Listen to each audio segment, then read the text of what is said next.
Video ini dibuat dalam rangka memenuhi mata kuliah HI Kawasan Australia dan Oseania. Selamat menonton. Assalamualaikum warahmatullahi wabarakatuh. Selamat datang di video tentang HI. Bersama saya Nurul Aini Rizwi. Pada video kali ini kita akan membahas tentang hubungan internasional kawasan Samudra Pasifik atau yang biasa kita sebut dengan Oseania. Pada video kali ini saya akan mencoba menjawab dua pertanyaan yang telah disediakan oleh dosen saya, yaitu yang pertama, bagaimanakah Australia dan New Zealand memposisikan diri dalam tataran internasional? Dan yang kedua, apa saja tantangan Australia dan New Zealand dalam kawasan Oseania? Nah, sebelum menjawab dua pertanyaan tersebut, alangkah lebih baiknya kita melihat terlebih dahulu sebenarnya Australia dan New Zealand ini negaranya di mana sih, dan juga seperti apakah negara. Nah, kawasan Oseania ini sebenarnya adalah salah satu kajian dalam hubungan internasional.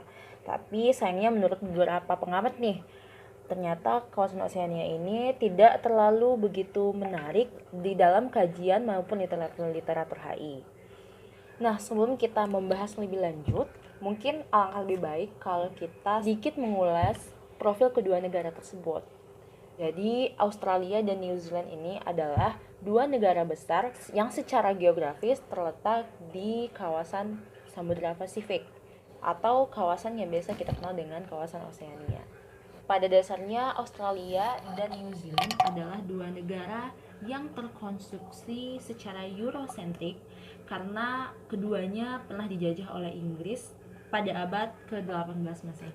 Sehingga secara tidak langsung memiliki banyak kesamaan. Salah satunya adalah sistem yang mereka anut, yaitu sistem politik dan demokrasi.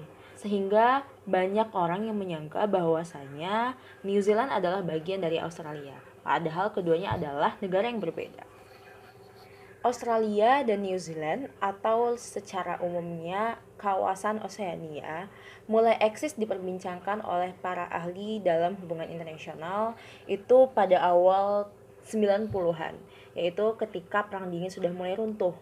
Sejalan dengan itu, Menteri Luar Negeri Australia, Gareth Evans, mengeluarkan sebuah statement bahwasanya saat ini Australia memposisikan diri sebagai middle power dalam perpolitikan internasional. Menurut beberapa scholars, alasan Australia muncul sebagai middle power adalah bahwasanya Australia ingin menjadikan negaranya sebagai pilihan utama dalam bekerja sama, terutama dengan negara-negara yang berada di kawasan Oseania.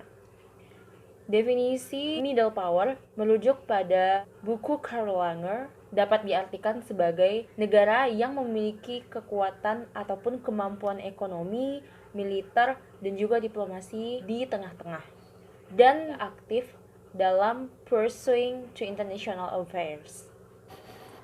Meskipun banyak yang bilang bahwasanya New Zealand merupakan salah satu negara dengan geografis yang kecil, tapi ternyata New Zealand ini memiliki hubungan diplomatis yang sangat luas.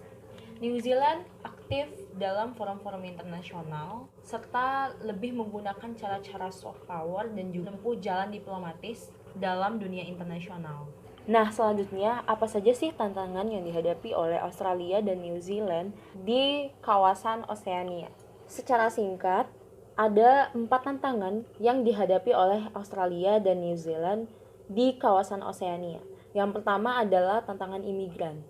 Menjadi salah satu negara yang ikut meratifikasi perjanjian terkait pengungsi dan pencari suaka, Australia dan New Zealand tentu menjadi sasaran empuk bagi para pencari suaka, tak terkecuali bagi para imigran gelap. Nah, akibatnya kedua negara tersebut seringkali menghadapi imigran-imigran gelap yang tidak memiliki status quo, sehingga berdampak terhadap demografi penduduk kedua negara tersebut. Nah, dampak imigran ini juga berdampak terhadap tantangan yang kedua, yaitu tantangan terorisme. Sebagaimana yang mungkin sama-sama kita ketahui bahwasanya 4 tahun yang lalu telah terjadi penyerangan terorisme terhadap penduduk muslim di sana.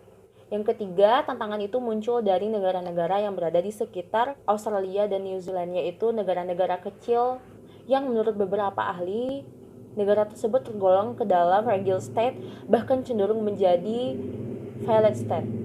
Nah, keadaan ini tentu akan mengancam terhadap baik itu keamanan maupun kondisi geografis di kawasan Oseania sendiri. Dan tantangan yang terakhir adalah ketakutan Australia dan New Zealand yang selama ini dianggap sebagai negara yang paling settle di kawasan Oseania, dengan hadirnya great power lainnya coba masuk ke dalam kawasan Oseania itu sendiri. Seperti Cina yang akhir-akhir ini sangat masif memberikan bantuan dana terhadap negara-negara kecil di kawasan Oseania. Hal ini menjadi ketakutan tersendiri bagi Australia dan juga New Zealand, bahwasanya dengan masuknya Cina sedikit banyaknya akan mempengaruhi kawasan tersebut sehingga dapat mengganggu pengaruh kedua negara di kawasan Oseania. Mungkin itu saja yang dapat saya sampaikan dalam video kali ini. Mohon maaf jika masih banyak terdapat kekurangan, baik itu mungkin ngomong yang masih terbata-bata atau mungkin ilmunya yang masih belum cukup luas. Terima kasih sudah menonton dan selamat sore. Assalamualaikum warahmatullahi wabarakatuh.